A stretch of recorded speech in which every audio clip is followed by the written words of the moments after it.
Who was Jesus? Is he a historical character? Who wrote the Gospels? Why are they written in Greek? Why did they have a pro-Roman perspective? Why was the religion headquartered in Rome? Those were the mysteries that I saw about the Gospels. The origin of the Christian religion has been a subject steeped in mystery for nearly 2,000 years.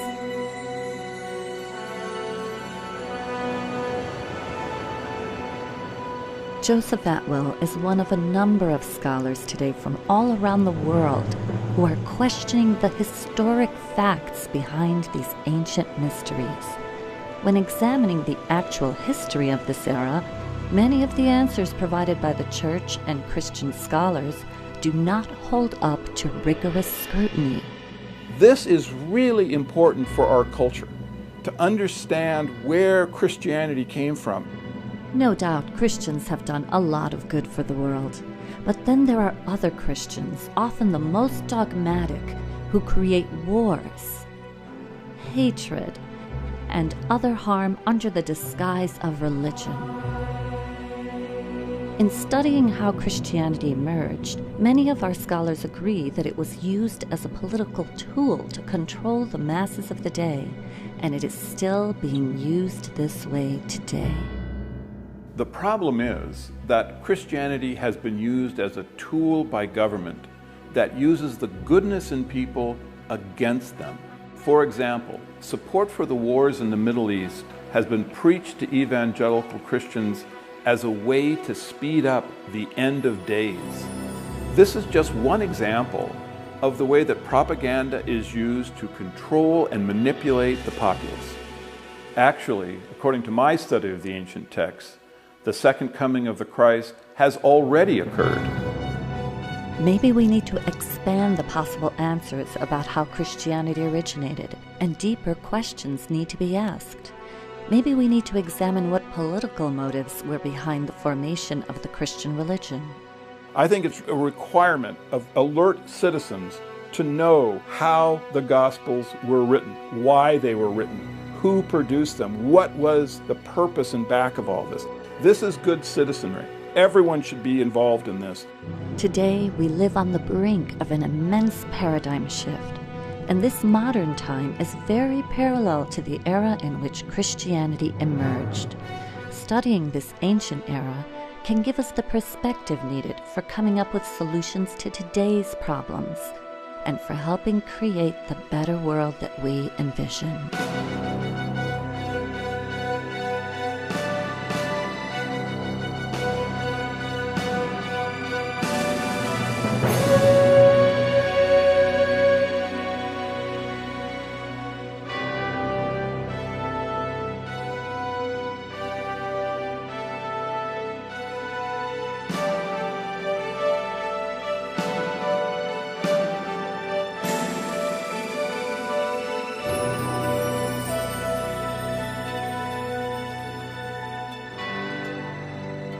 And the penny dropped that Jesus, as a human being, never existed.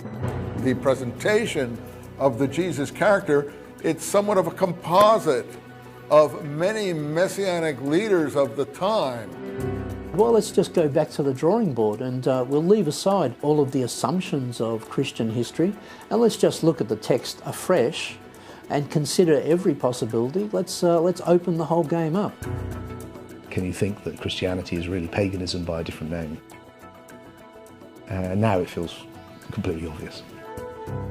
Some of us are saying that this was a sun god turned into a Jewish man.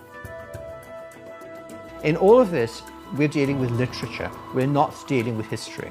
So the answer is no, there is no history to this character of Jesus. It's entirely a literary creation. Some of our Bible scholars are mavericks, working outside the restrictions of mainstream religious institutions. This allows them the freedom to provide fresh insights and draw some startling conclusions about how Christianity was formed.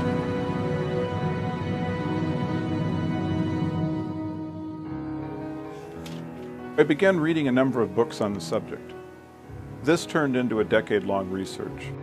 For Joseph Atwill, the key was in the Dead Sea Scrolls, the only Jewish literature ever discovered from the 1st century AD or CE, the time that Jesus would have been preaching among the Jews.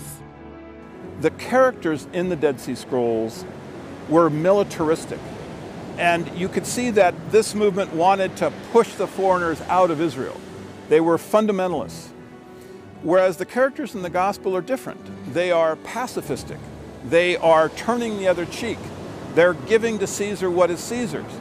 How did a movement like Christianity come to exist in a region that was occupied by Roman soldiers and had Jewish zealots within it that were going to push these Romans out? How was that possible? I began studying the other two major works of the era, the New Testament and Wars of the Jews by Josephus, a Roman court historian who described the war between the Romans and the Jews in the 1st century. While reading these works side by side, I noticed an amazing connection between them. Certain events from the ministry of Jesus seemed to closely parallel episodes from the military campaign of Roman Caesar Titus Flavius, a campaign which took place 40 years after Jesus supposedly lived. My efforts to understand these connections led me to an incredible discovery. Christianity had been invented by a little-known family of Roman Caesars, the Flavians, and they left us documents to prove it. The Flavians are not a household name, and yet it's the Flavians who completely reshaped the Roman Empire. In Rome, of course, there's the Colosseum, which is understood to be the best known monument of the ancient Roman Empire, perhaps. The Colosseum is in fact a Flavian construction produced during the Flavian period. It's under the Flavians that both Rabbinic Judaism and Christianity take shape. Why would the Flavians be interested in creating religions? Much like today, their era was marked by political power struggles, a bankrupt economy, religious conflicts, and endless wars. In the midst of this turmoil, the Flavians seized control of the Roman Empire and ushered in an immense paradigm shift. To understand the Flavians' rise to power, we need to go back to the reign of the previous powerful rulers, the Julio-Claudian dynasty. Beginning with Julius Caesar in the year 49 BCE, the Julio-Claudians ruled Rome for over 100 years, transforming the government from a republic into an empire. This family contained all the famous Caesars: Julius, who predated the time of Jesus; Augustus, who was Caesar at the time of Jesus' supposed birth; Tiberius, who ruled during Jesus' supposed death, followed by the infamous Caligula; then Claudius, and ending the Julio-Claudian dynasty with Nero, whose reign begins in 54 CE. The Julio-Claudians enjoyed a godlike status until the family degenerated and began to damage the Roman Empire. By the time of Nero, his famous decadence was bankrupting the empire, and the Jews of Judea were staging a huge rebellion against their Roman rulers. Judea was one of the many conquered provinces that made up the Roman Empire. This region, which was also known as Palestine, was controlled by a family that served as Rome's tax collector, the Herods. They were a Greco-Arab family, somewhat possibly Judaized, though only Judaized when it was convenient to please the subjects they were given, who were put in power in Palestine and destroyed the previous Jewish ruling family, the Maccabean family, root and stalk. Besides being heavily taxed and ruled by a non-Jewish family put in power by Rome, the Jews were further inflamed by the requirement that a statue of the Caesar be placed for worship in every temple throughout the empire. In the Roman Empire, you could pretty much have any god you want But legally, you had to submit to the emperor as a god as well. You had to at least acknowledge that the Roman leader was also a divine figure. But the Jews would not have any of it. It's fundamental to Jewish belief that you shall make no graven images. It's one of the commandments given at Sinai by God. So the Jews never made representations of God. The Jews had a very different type of religion. They had a religion which was much more focused on the book and less focused upon cultic statues. This presented a real problem for the Romans. They tried to install statues of Caesar, but the Jews weren't going to buy that at all. In fact, it aggravated them. It enraged them. And the Romans really, I think, didn't understand this. It's not statues, it's books.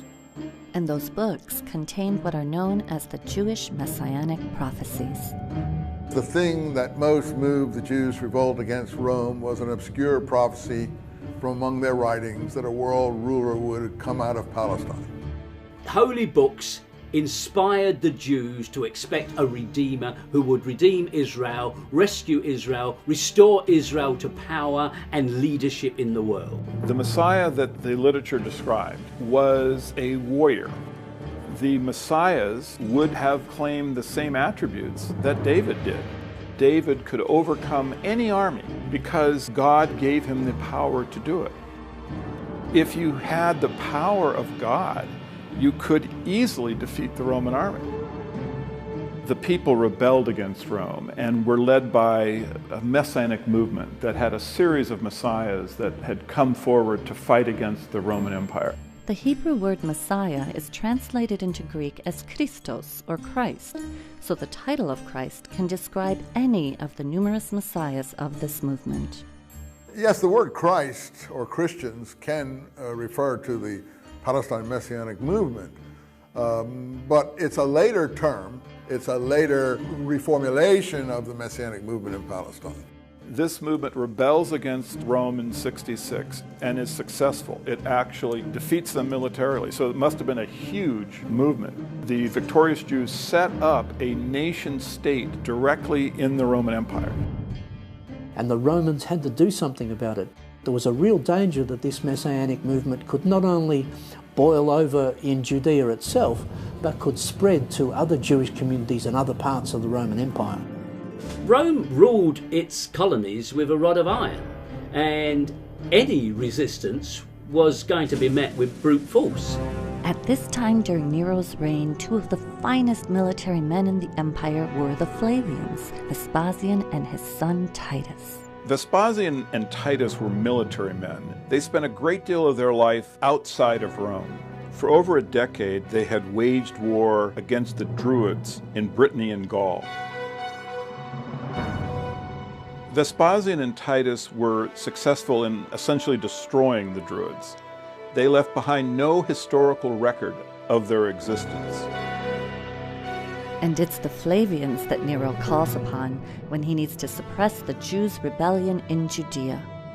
Nero responded by asking his best general, Vespasian, and his son Titus to go into Judea with a huge army, 60,000, 70,000 troops, and a similar number of support individuals. So they meant business. The Romans came down to crush the rebellion. In the year 66 CE, the Flavians begin their military campaign against the Jews. They start further north in Galilee, where the first of three key events takes place. They destroy the Jewish towns of Galilee. They also capture a Jewish rebel who later becomes a critical figure in the formulation of Christianity. This is where they captured one of the leaders of the rebellion, a Jew named Josephus Bar Matthias. Now, Josephus presented himself to the Flavians as a prophet. He survived. He survived apparently by telling Vespasian that the prophecies of the Jews pointed out that Vespasian would become emperor. And of course he did, so Vespasian quite liked Josephus. He used him as a translator in his entourage. He used him to appeal to the rebels to surrender. At this point, Josephus became a turncoat, and worked with the Flavians against the rebellion. Meanwhile, chaos is increasing back in Rome, where Nero's rule is being threatened. In the year 68, the Senate found the courage to depose Nero and he committed suicide. Now, in that circumstance, Vespasian was a prime candidate to become emperor. In the middle of this war, Vespasian returned to Rome and seized the throne. The Flavians then became the imperial family. With Vespasian becoming the new Caesar in Rome, Titus stays behind on the battlefield and sets his sights on Jerusalem, where the other two key events take place. Titus encircles Jerusalem with a wall, and finally he razes the temple, leaving not one stone atop another. It took a while. They eventually had to bring on starvation by building a wall, a barricade entirely enveloping the city. What happens, of course, is the temple in 70 is completely destroyed. For the Jews, it was the ultimate calamity because, of course, this was the house of their god, and it was destroyed by the Romans quite thoroughly. Titus, of course, was the victor of this great siege. Titus carried the spoils of this captured city back to Rome for his triumph. He took the treasures of the temple, their famous 7-branch candlestick. You can see it on the Arch of Titus in Rome.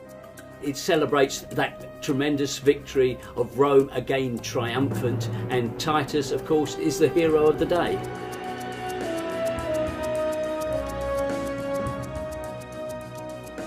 All of the artifacts from the temple that they seized, they put on public display in what they refer to as the Palace of Peace, except for one item.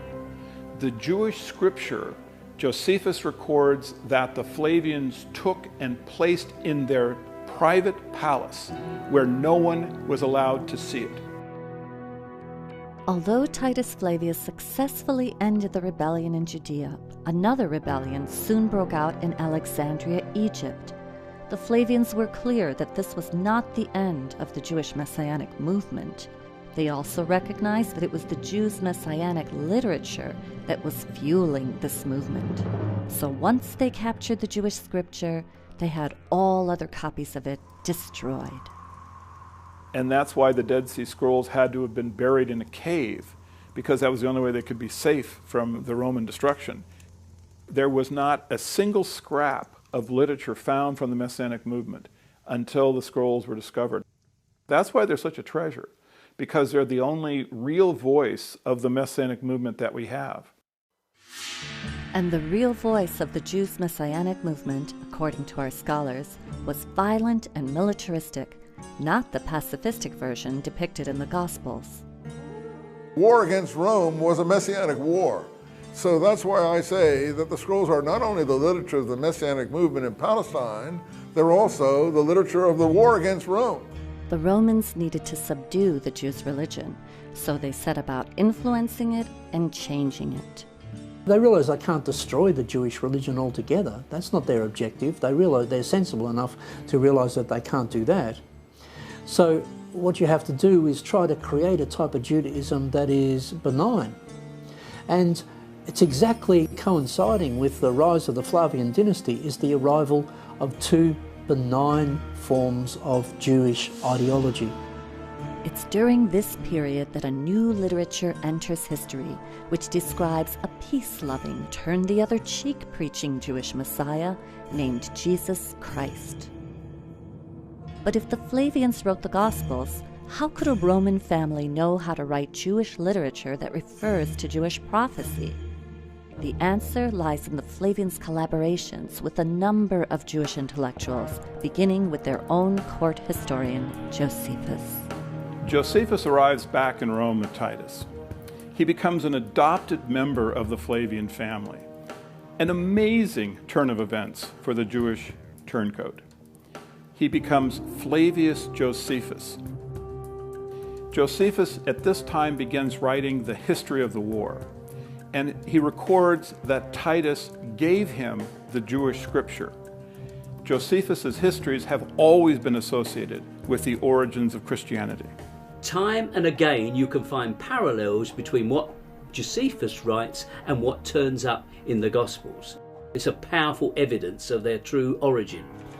In reading the works of Josephus side by side with the Gospels, scholars have noticed parallels between the two works. It appears as though the history of Josephus records events that fulfill the prophecies of the Old and New Testaments. Early Christians understood this connection. In fact, when the Bible first began to be printed in the Middle Ages, it included the history of Josephus. He was employed to write the official history that we have. The other histories from this period have been destroyed ruthlessly by the Romans.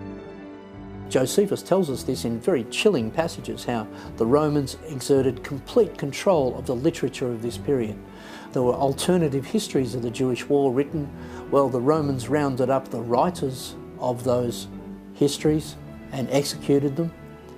They rounded up all the copies of those histories and destroyed them. That is to say, they ruthlessly wiped out any alternative history, so that the only history we have is written by Josephus. And let's remember who Josephus was. Chief propagandist of the Flavian dynasty, and he was very, very successful. He moved back to Rome. He was given an apartment in the emperor's own townhouse, and he was appointed the chronicler of the Roman Jewish War, using Vespasian's own diaries of the events.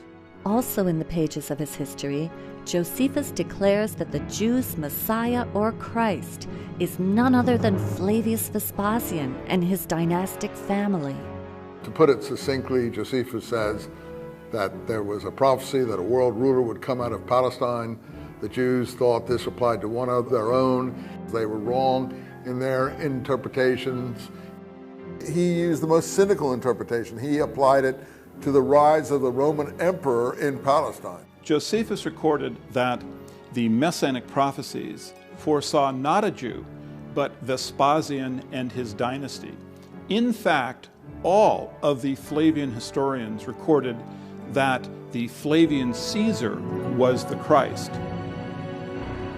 It was important to the Flavians that they be seen as the Christ, as divine and godlike, and this was not mere vanity. The Julio-Claudians before them had already established that presenting themselves as gods was a powerful tool in controlling their subjects. When the Flavians took over the throne, they inherited an enormous bureaucracy that was already in place, the imperial cult, which was dedicated to promoting the idea of Caesar as a god. Another part of the puzzle is the Roman imperial cult. Why is it important? Well, because it coincides with that same period of time as the emergence of the Christ cult. You had a whole social community. The whole social structure of these conquered territories was governed by the imperial cult. And if you wanted to succeed, the key social community to join was the imperial cult, because that's where all the movers and shakers were. This idea of the emperor becoming an object of worship was well established in the Roman system before Vespasian and Titus came along. It was prevalent in all major centres. It had its own priesthood. There was a ceremony, an annual celebration, annual games for the imperial cult. Now, it had many characteristics which would later colour the Christian cult. It grew in the same centres. It made claims that were later transferred to Christ. The Julio-Claudians had claimed that they were of divine descent and that they were therefore legitimate. Their power base was the Roman aristocracy, the Roman nobility. All of that collapsed into this power vacuum. Vespasian was declared emperor by the troops, by the Roman army. So effectively, it was a military coup. With the change of dynasty, they have to create a whole mythology to legitimise that dynasty. At the same time, they're creating a whole mythology to counter Jewish messianism. Somewhere along the line, those two things get mixed together. When Vespasian died, Titus began the process of having his father deified. This is a complicated process because only the Roman Senate can bestow on an individual the title of deus, or God. Titus came to the Senate and presented evidence that the life of his father had been divine. Certainly this would have included the military campaign that the Flavians waged through Judea. And it's at this time I think the Gospels were written, because the theological structure in the Gospels of a God the Father and the Son of God is the same one that Titus would have been presenting to the Roman Senate. Well, the Roman Senate did accept Titus's evidence, and Vespasian was deified and became a god. Titus therefore became a son of God.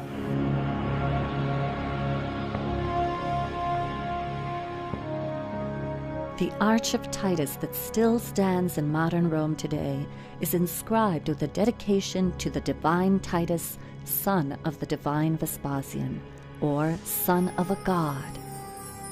This imperial cult, set up to worship Caesar as god, also provided the basis for the structure of the Roman Catholic Church.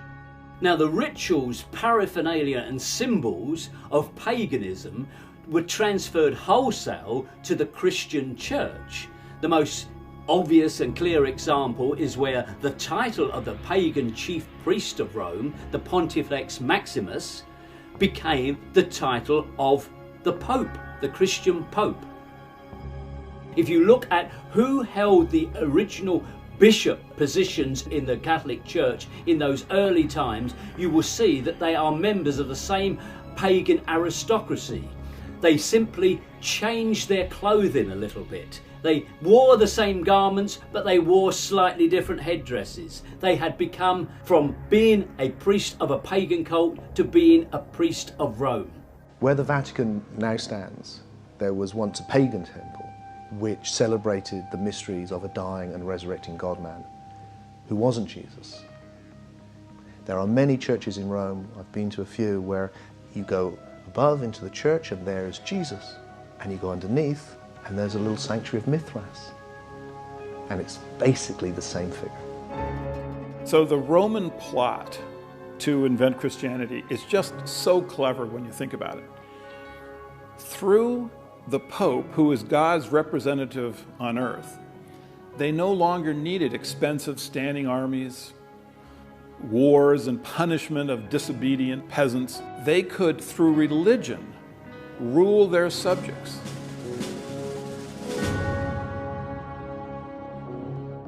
Over time, Roman Christianity propagated throughout the empire by way of the mass media of the day, the Roman roads. The Romans must have approved of this new religion because, as some scholars ask, if the Gospels really were Jewish literature about a Roman sentenced criminal, why wouldn't they have been destroyed?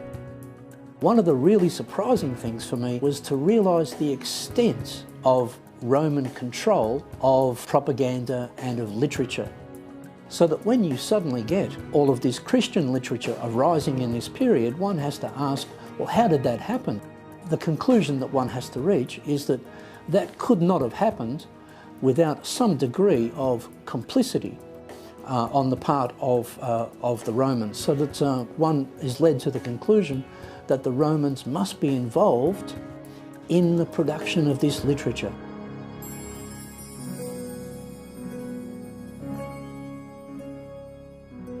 To produce and disseminate this literature was a huge undertaking, and the Flavians undoubtedly had collaborators. We know they were funded by the wealthiest family in the world at this time, the Alexanders, a Jewish family who served as Rome's tax collectors in Egypt. Like the Herods in Judea, the Alexanders had strong motivation to keep the Jews' messianic movement from threatening their position and their wealth. One of their family members was Philo of Alexandria, a famous Jewish theologian who was already writing works that combined Jewish beliefs with the modern Greek and Roman pagan beliefs of the day. Many scholars agree that his writings form the basis for much of the philosophy of Christianity. In these pages, is practically every concept that you can find within Christianity. He combined Greek philosophy, and he took that and he combined it with Judaism. On top of that, he was from an extremely wealthy family. And this is important because you have to follow the money when you're looking at major trends, new paradigms being set. And if you look at his family, then you start seeing, well, this is interesting because now we're starting to come across the Flavians again. His relatives were very involved with the Flavians. That whole area is where we want to look very closely for the Christian origins. It's from exactly this same circle of people that you get the first signs of Christian ideology, and they all lead to the rise of the Flavian dynasty. Another wealthy, influential character, Princess Bernice, was from the Herod family in Judea. She's the granddaughter of Herod the Great, a product of the Herod's intermarriage with the conquered Jewish ruling messianic lineage. Princess Bernice appears in the New Testament, which makes her an interesting character. She had 2 or 3 husbands and then became the mistress of Titus. So you can see this again, rather like Dynasty here. You know, powerful people, mixed marriages, you know, shacking up with the conqueror. Yeah, and it's really where Joe Atwill takes his idea of a conspiracy to write the New Testament. But let him say it in his own words. Bernice was a Herod related by marriage to the Alexanders, and of course later she became the mistress to Titus. The fact that she was so closely linked with the Flavians shows you that the 3 families were very unified in financial, romantic, and likely theological issues. By the looks of things, this coalescence seemed to have brought about a dynamic that led to the synthesis of Judaism and paganism and eventually became Christianity. So this is a very key time period. I believe that the Gospels were actually written under the control of the Herods, the Alexanders, and the Flavians. These families had the motivation to create Christianity, and with the expertise in Judaism that the Alexanders and the Herods had, they had the actual technical ability to come up with these stories that are fulfillment of Hebraic prophecies. So it seems the Flavians had the motivation, the means, and the collaborations through which they likely constructed and began disseminating Christianity. And if our scholars are correct, one of the documents they left behind are the Gospels themselves. I began working on the study of the Gospels in the 1970s, and I look at texts in terms of how were these composed, what does understanding their structure tell you about who wrote them and why they were written. These texts were not independent Jewish texts, but they were created as literary works using classical literary models. If we expect that this is the testimony of witnesses, we've got a major problem. We actually have 4 anonymous documents. They were not written by the named people on those documents. This is simply church tradition that the Gospels are so named according to Mark, according to Matthew. So this idea that the Gospels are reliable testimony is patent nonsense. Why are the Gospels called Gospels? That's a critical question. The word gospel in Greek is evangelion, and it means good news of military victory.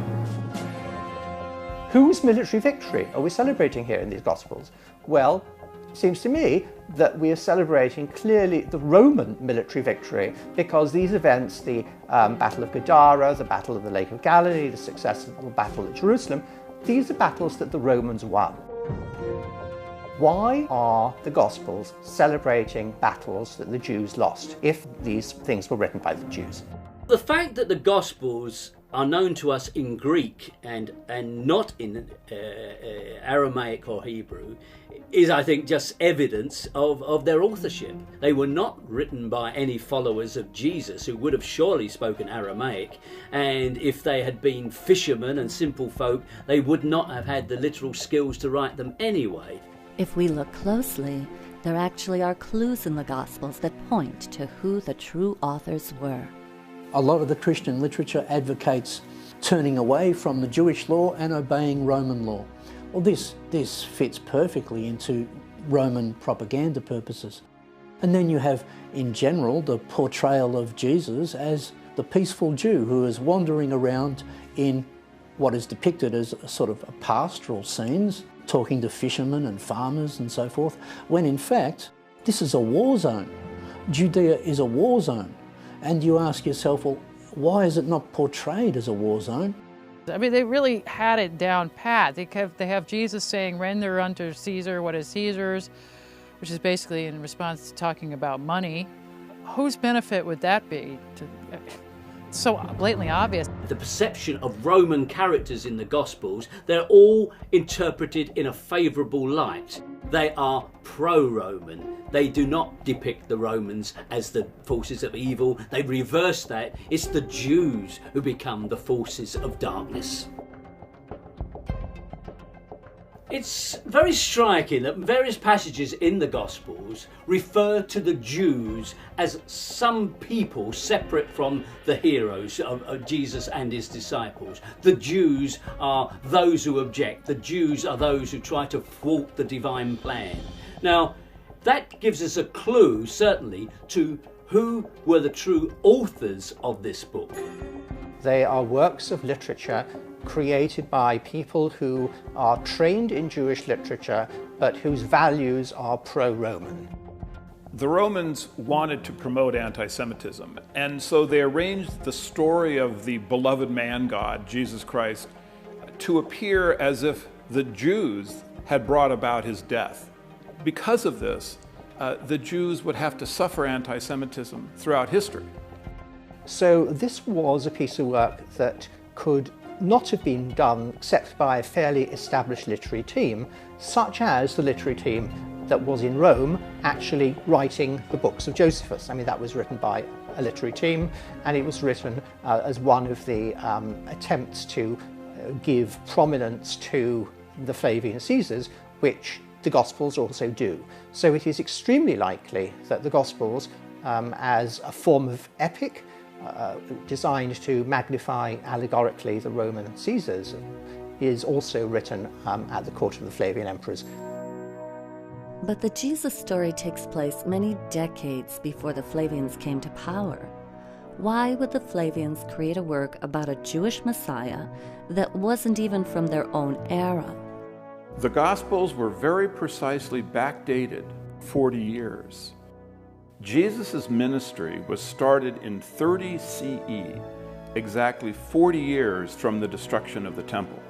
His ministry ends at Passover, 33 CE, which is 40 years before the end of the Jewish-Roman War, which occurred at Passover in 73 CE with the famous Battle of Masada. The Gospels are backdated into the period of Pontius Pilate. That is to say, before the First Jewish War, which is to say, in the Julio-Claudian period. But this is typical of Flavian literature. It's a Flavian technique. What they do is they backdate this story into the period of their enemies, namely the Julio-Claudians. And so, generation after generation of Christian scholar and even secular historians go hunting in the Julio-Claudian period for the origins of the Gospels. They don't really find any answers there. There are allusions in the Gospels to the destruction of the temple. The most reasonable answer to that is that these texts were written after the destruction of the temple. That is to say, in the Flavian period, after the change of dynasty. This backdating of the story of Jesus Christ, 40 years earlier from the time the Gospels may actually have been written, explains why many of the prophecies of Jesus came true within exactly 40 years. What does this all add up to? In my view, the thing that is most significant is the research by Joseph Atwill in his book Caesar's Messiah, which suggests that the Gospels were actually created as works of Roman propaganda at the end of the Roman-Jewish War under the reign of the Flavian emperors, that is Titus Caesar and Vespasian Caesar. And if you end up worshipping Jesus, what you will really end up doing is worshipping Caesar in disguise. This may have been how the Flavians finally got the Jews to worship Caesar as a god, by giving them Jesus Christ, a Messiah more to the Romans' liking. But is there any actual history to this character? Where did he really come from? The mystery to me begins with his very name. In Greek, Jesus means Savior and Christ means the Messiah.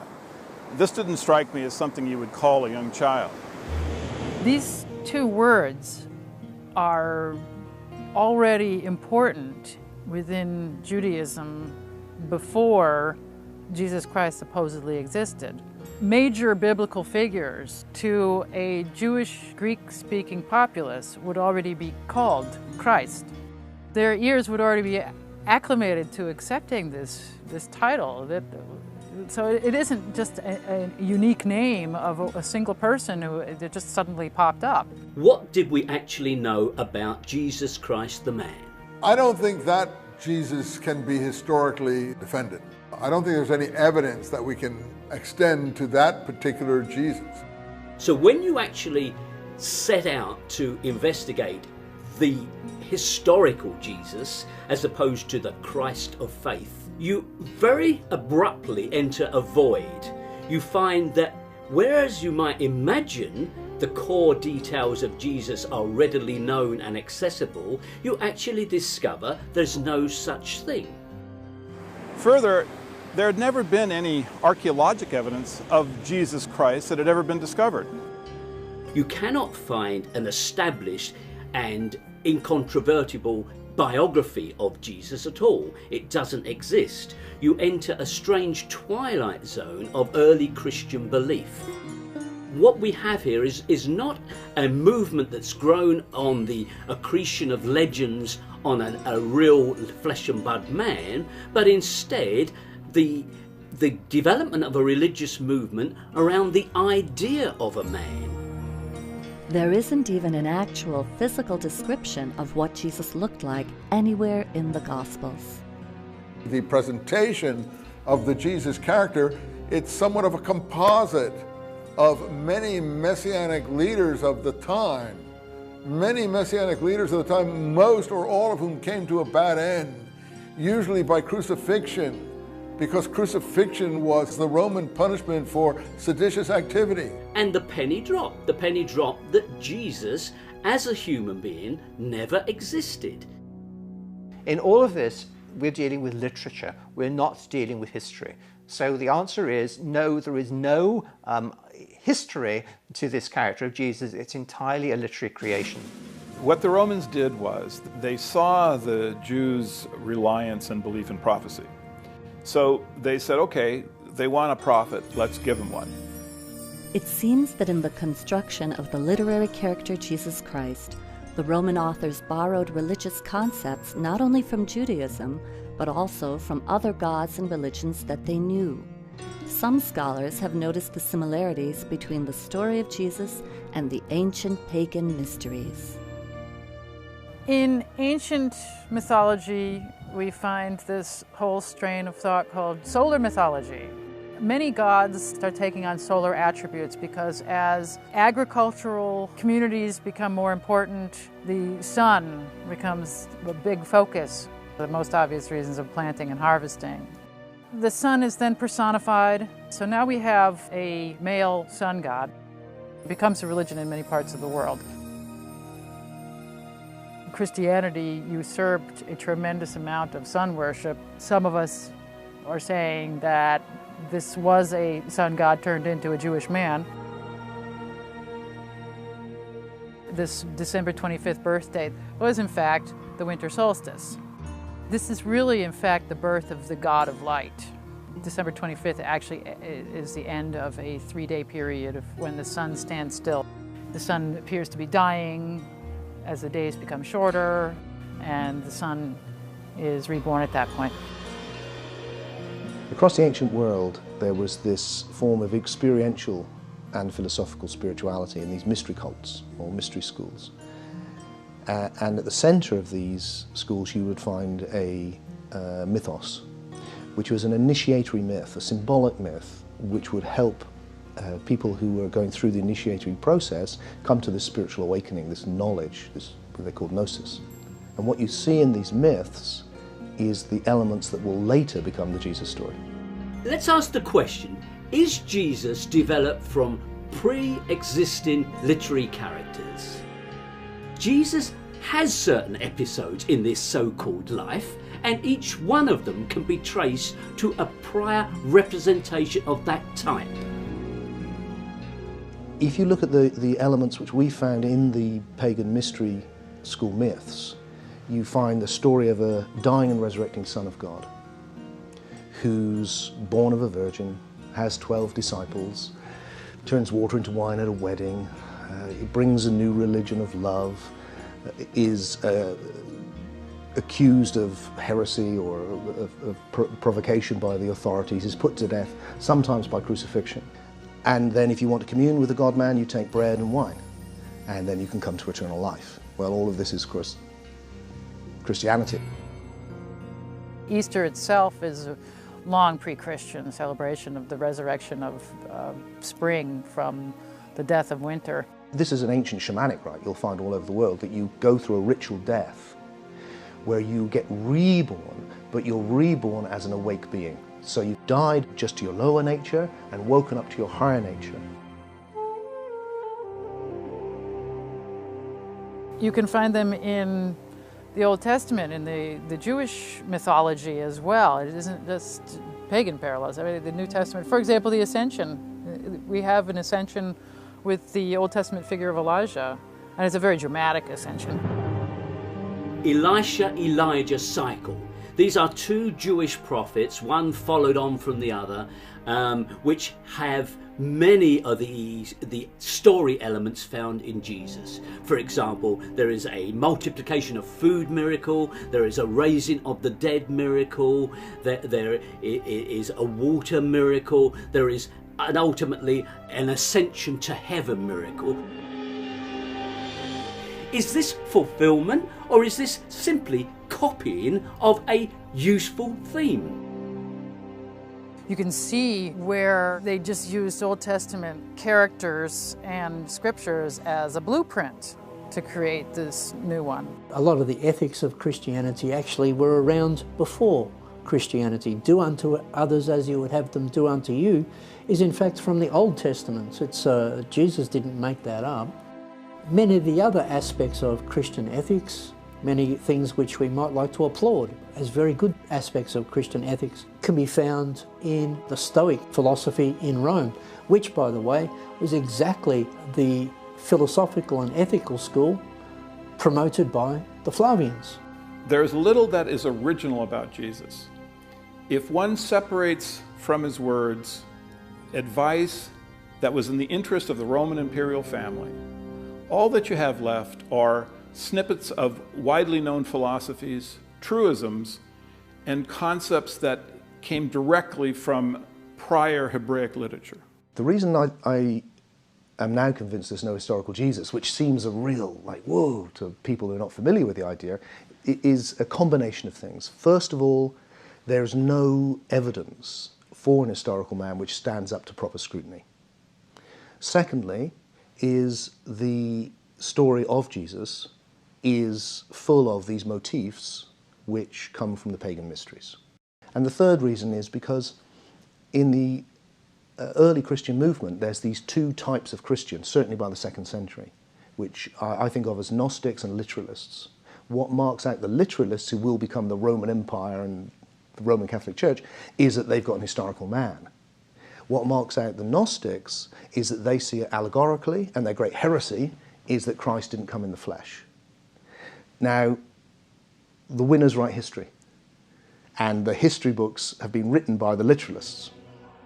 And all of the tradition about the Romans trying to torture and suppress Christians, these traditions are correct. They definitely persecuted the messianic, militaristic Christians, and they certainly would have frowned on the Gnostic, independent thinking Christians, but the Roman pacifistic giving to Caesar what is Caesar Christians, that group would have been promoted. Which makes it perfect for the Roman Empire. And it's a fascist empire. It's got a very simple message: just believe this, you don't have to transform, and you have to go through the authorities, through the bishops, through the state, ultimately. It's the perfect thing for them to pick up, and that's what they do. Our scholars agree that the Gospels are complex literary creations, drawing from both pagan and Jewish myths. But Joseph Atwill goes a step further to say that the Flavians wrote passages directly into the Gospels which show that they were the authors.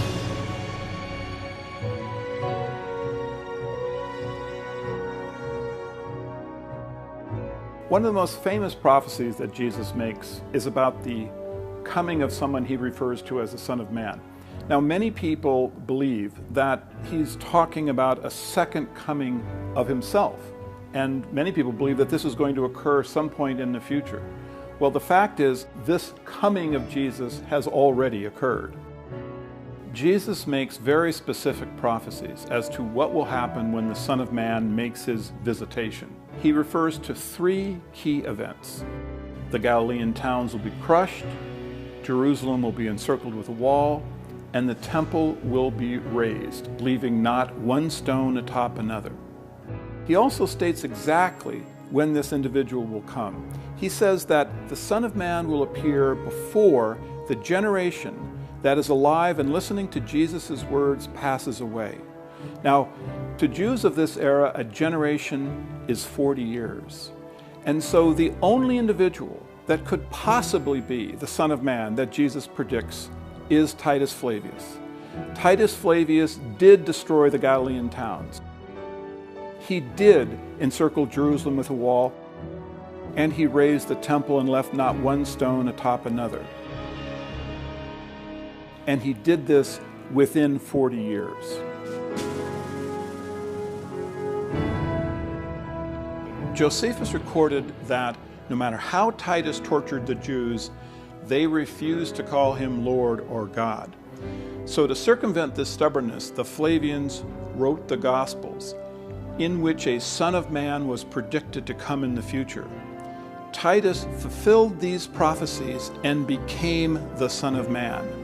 So you end up worshiping Titus without knowing it.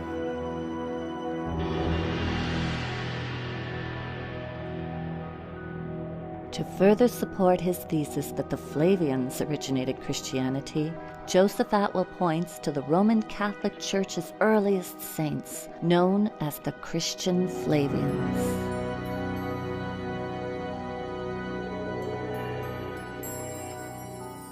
The Flavian family is connected to early Christianity in a number of unusual ways. So many members of the family were recorded as having been among the first Roman Catholic saints. These include Flavia Domitilla, who is either Titus's sister or his niece, and there is an inscription honoring Flavia for donating the land that became the first Christian catacomb. And Flavia Domitilla was the first Christian saint. Her son, Clement, is recorded as having been the first Roman Catholic pope after the Apostle Simon. In addition, there were two members of the Flavian household staff, Neros and Achilles. Both of them had churches named after them in the very earliest Christian dioceses in Rome. There was a Christian theologian whose name was Titus Flavius Clemens, Clement of Alexandria. And he's the one who actually described the first Christian symbols. And he said they were the anchor, the boat, the fish, the olive branch, the star. And oddly, these are the very symbols that the Flavian Caesars used on their coins. The final connecting point between the Flavian family and Christianity is that in the 4th century, Flavius Constantine made Christianity the state religion of Rome. The military achievements of Caesars were important to all Romans. So certainly, the Flavian Christians, the group that the Roman Catholic Church states were the first saints of the religion, would have known the identity of the Son of Man that Jesus predicted, who would crush Galilee, encircle Jerusalem with a wall, and raise the temple, was Titus Flavius. So it seems if a person knows how to uncover them, there are actually many clues pointing to the Flavian origin of Christianity. And perhaps the most intriguing one that Joseph Atwill uncovered is a secret code the Flavians used in their documents, which enabled him to make his startling discovery. So the Romans had the Jews' scripture locked up inside their imperial court, and they studied it. And what they discovered was that there was a unique literary code hidden in the text. This hidden code, which was common in Jewish scripture, was used by the Flavian literary team to place passages into the Gospels that had to be deciphered to be understood. This hidden literary technique is known as typology.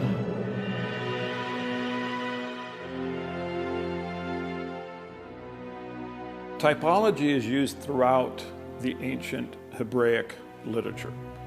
And it's a genre that is really no longer understood or used today.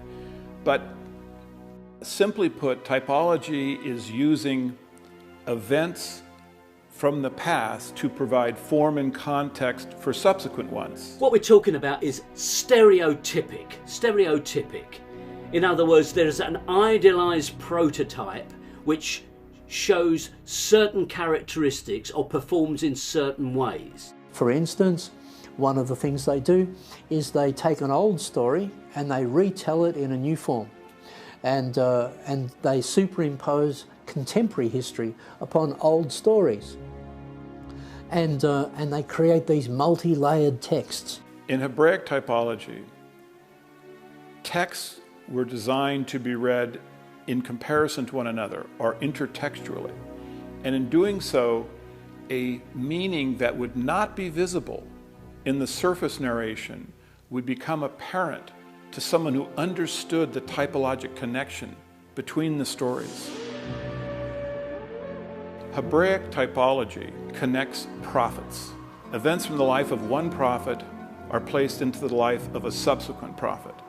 And this shows that there is a divine pattern established by God connecting his prophets to one another. The Gospels actually show how we can decipher for ourselves this hidden code or typology that was used to create the Jesus story.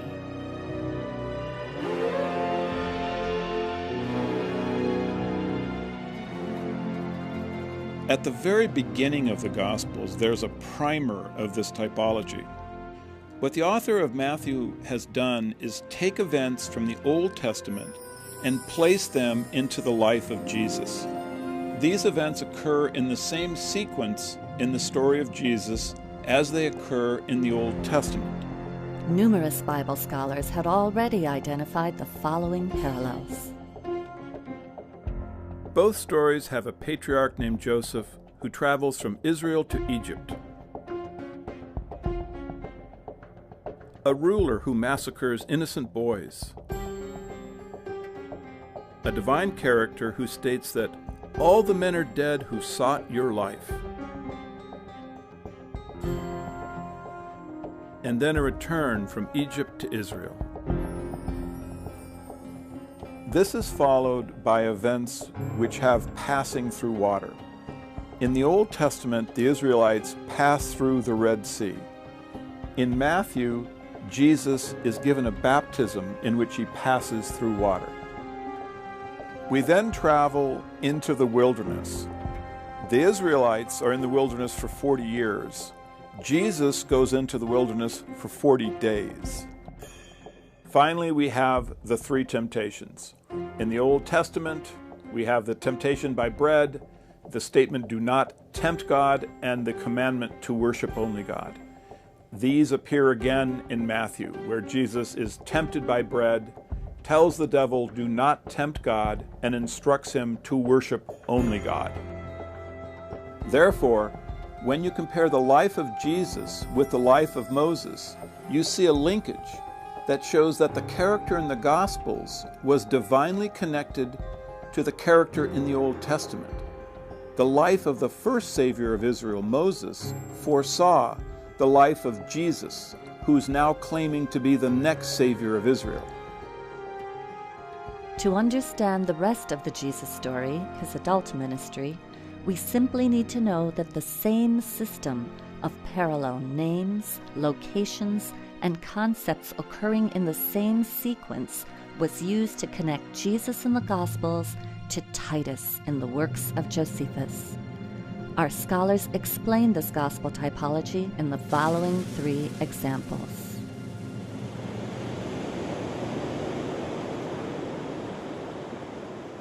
Jesus comes to the Sea of Galilee at the beginning of his ministry. He gathers his disciples to him and he says, "Do not be afraid, follow me and become fishers of men." In the Gospel of Luke, Jesus actually says catchers of men. Titus comes to the same location, to the Sea of Galilee. He gathers his troops, his disciples, together and he says, "Don't be afraid." And then he leads them. They follow him and they attack a group of Jewish rebels. They sink the Jews' boats. The Jews attempt to swim to safety, and the Romans use their spears to catch them. They become fishers of men. The match isn't exact, but we should never expect it to be exact. It's simply a type which is repeated across the whole of the New Testament.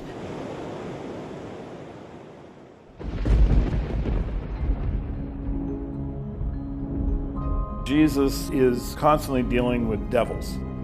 Josephus also deals with devils, but Josephus defines who these devils are. He states that the devils are those individuals who have a rebellious spirit and rebel against Rome. At Gadara, Jesus encounters one man who has a legion of demons inside his mind. They then are driven out by Jesus. They infect a herd of swine, and then this herd rushes wildly into the water. This is a parallel to Titus's battle at Gadara, where one individual infects an entire legion of Jews with his demonic spirit, and then that group in turn infects another group, and this combined group is driven by the Romans into the sea. What's being suggested here is that this story that you find in the Gospels is in some ways sort of like a grim parable about that military event. It's sort of like a bit tongue-in-cheek, I think. The Romans had a vicious sense of humour like this, a very black sense of humour. In a medieval text that I've studied, which is called the Gospel of Barnabas, when you read that story, the way it's presented is in an unsophisticated form, that is to say it's sort of been decoded in some ways, and it becomes clear that what we're talking about here are the Jewish rebels are chased into the sea and they drown in the sea. In the Gospels, these are presented as pigs. This is once again a very dark, black sort of Roman sense of humour. Some of this literature really needs to be understood like that.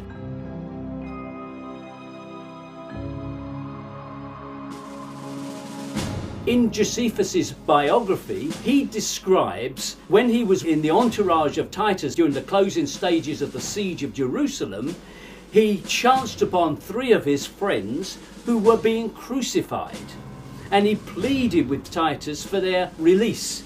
And Titus gave that permission, and the 3 figures were removed from the cross. 2 of them died, and 1 revived.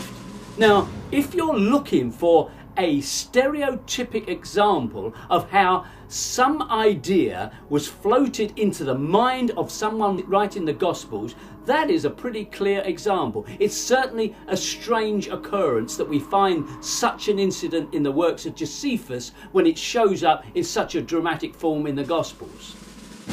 In the Gospels, Joseph of Arimathea asked the Roman commander to take Jesus down from the cross. In Josephus's history, Joseph Bar Matthias asked the Roman commander to take someone down from the cross. Arimathea is a pun on Josephus' last name, Bar Matthias.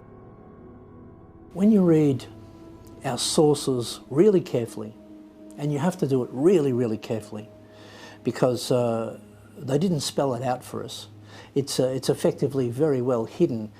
We have to understand that our literature, a lot of our literature is essentially propaganda. The Romans are not writing objective history, and all of our literature has been through Roman filters. Perhaps that's the significance of the Dead Sea Scrolls, that this is literature that hasn't been through the Roman filters.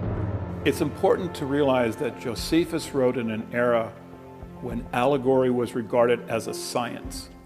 Educated readers were expected to be able to see another meaning in religious texts than the one that appeared in the surface narration. We're dealing with Roman literature on the one hand and Jewish literature on the other, and it has to be said that in both cases they're much more sophisticated, much more multi-layered and allusive and much trickier than modern readers suspect. No, it's not a simple literature. It's very, very complex, allegorical literature that indulges in the literary games that the Romans played. The more you understand about Roman literature in this period, and then you place the Gospels and other Christian literature in that same milieu, you can start to see the games that are being played in that literature. Now, these parallels have been seen by other scholars, but what they failed to notice is that they occur in the same sequence, and thereby they create a typologic pattern.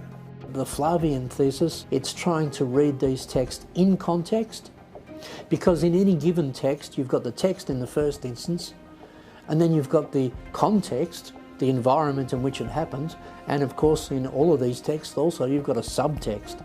So you've got text, context and subtext, and you have to be able to read all of those things.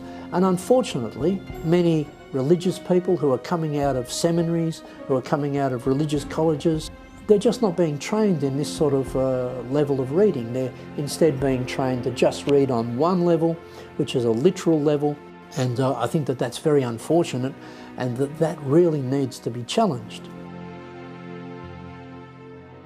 By studying the multiple layers in these ancient texts in the original Greek language, Joseph Atwill was able to discover not just a handful, but over 40 typological parallels between the Gospels and the works of Josephus, which show that the ministry of Jesus Christ followed in exact sequence the military campaign of Titus Flavius, through parallel names, locations, and concepts. Once I understood the system that the Flavians were using to link Jesus and Titus, I was able to discover dozens of these parallels between Jesus and Titus. And what was amazing is that they occurred in the same sequence. And this simply proves that this was deliberate, that these unusual parallels had been created by the Flavians as a signature. It is their way of telling posterity that they authored the Gospels. These parallels are the Flavian signature of the Gospels.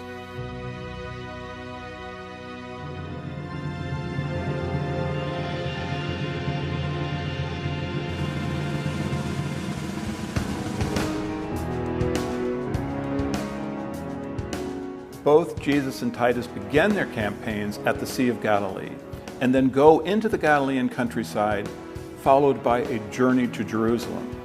Once they reach the city's outskirts, they pause for a period before they enter. Finally, they leave the city where their campaigns come to an end. To catalog the many parallels, I gave each one a convenient name that related to the concept in that particular parallel set. Starting at Galilee, each of these are episodes that occurred both in the gospel story of Jesus and in the history of Titus's military campaign.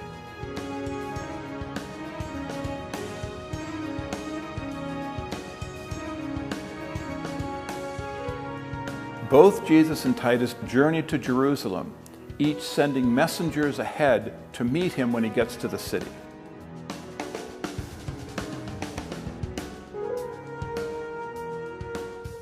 When the Romans get to Jerusalem, they notice that the Jewish factions are fighting against themselves.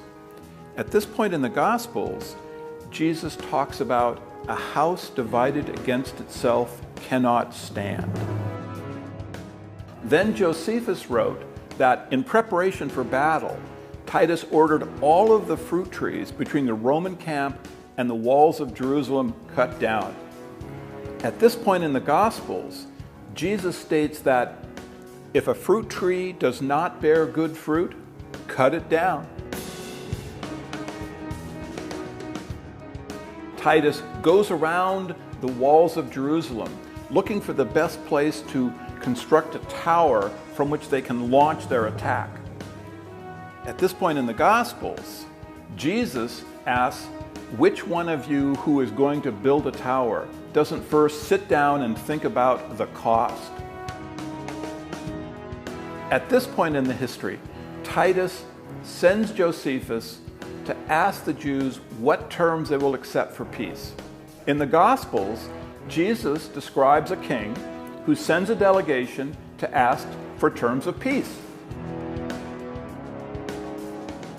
Both Jesus and Titus at this point have triumphant entrances into Jerusalem, during which, amazingly, stones are said to cry out.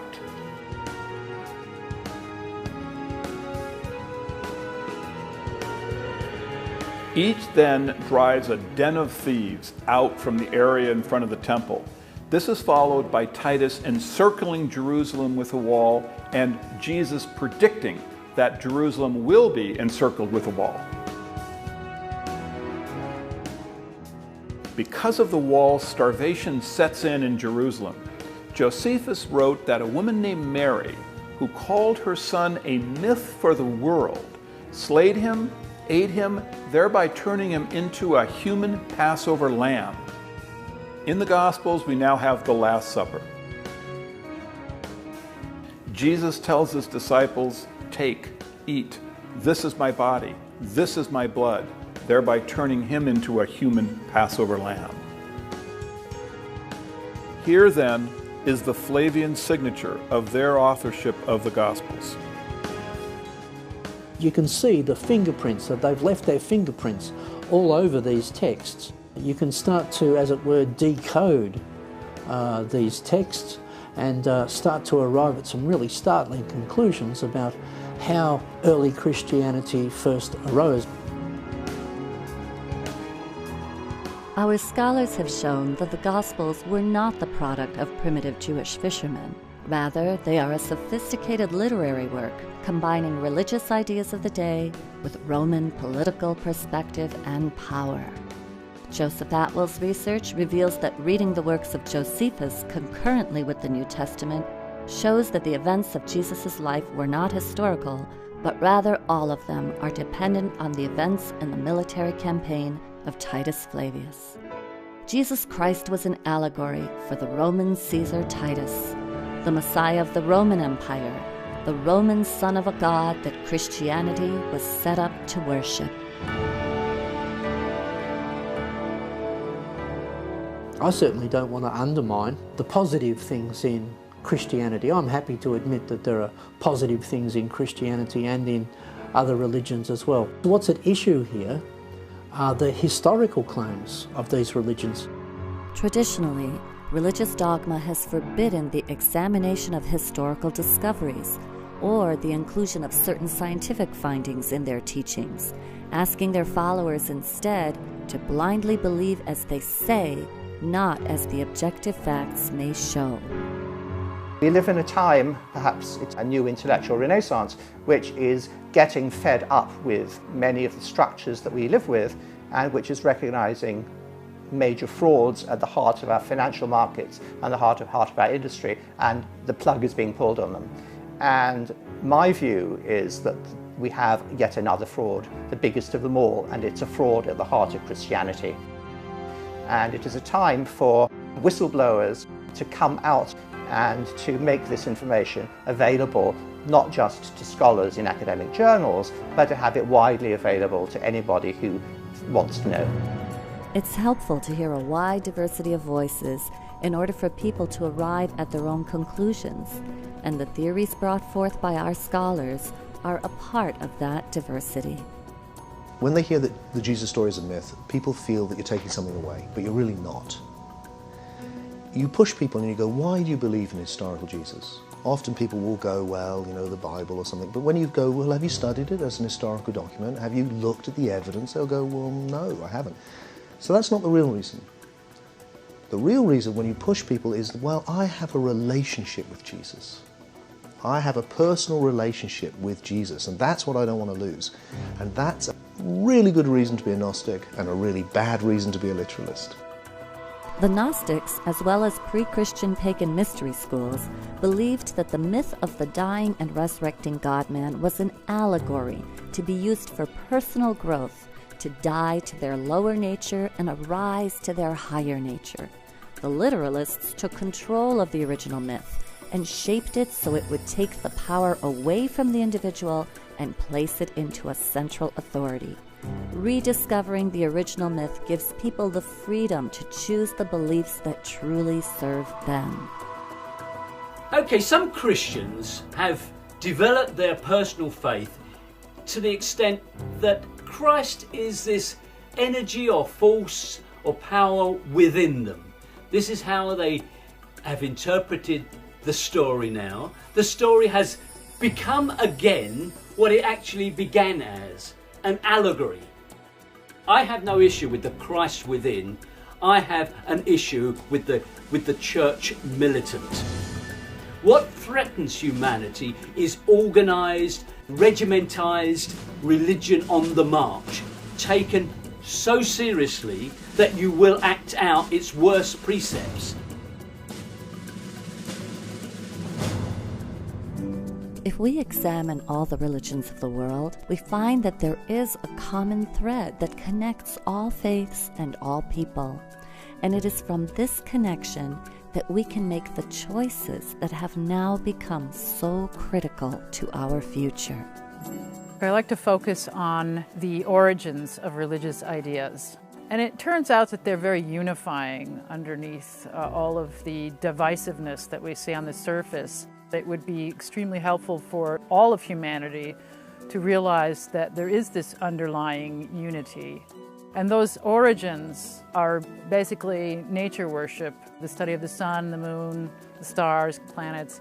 This is all what humanity has been looking at, of course, with great awe and reverence for thousands of years. And it's extremely important, I think, for us to get back to those roots. The destruction of the planet is also directly tied to religious ideas. This can help to restore balance to the planet in a very, very profoundly significant way. The very survival of humanity depends on viewing history from a new perspective so that we can be clearer on the historical facts and still honor the myths that offer us the greatest wisdom. It's what the myth, what the poetry says that matters, not what actually happened. So each new generation, whatever you say, is going to hear the myth, and that's what is true for them. And what follows is the actual history is much too complex for the average person to ever get their head around. Though the actual history is complex, and we may never know all the facts about what happened 2,000 years ago, the voices of our scholars are contributing to an ever-widening dialogue and the growing paradigm shift being witnessed all around the world today that can lead to a more empowered and enlightened humanity tomorrow. This is really important for our culture, to understand where Christianity came from. And this is direct evidence. You can actually walk this path and come to this conclusion. You can know that Christianity was an invention of the Romans. It was done to pacify their subjects. And this is important because it gives us a different way of understanding government, how government operates, the tools that government uses, the purpose that government has for the various propaganda apparatus. Evangelical Christians are getting away with debunking facts as mere theories, even subjects like evolution, but they provide no evidence for their position other than to simply cite religious dogma. And if you look at the influence that dogma is having in the media today, you can easily see it is increasing. I would like to challenge these extremists to consider the possibility that my findings are correct. Though there is much good in Christianity, we have to understand how rulers have used it to control us and how they are still using it to control us today. I hope citizens will be more skeptical when they hear an authority figure using faith to interpret laws or a belief in Armageddon to create governmental policies. The Flavians encoded a secret message into the Gospels, which we can now understand in a new light. You shall know the truth, and the truth shall set you free.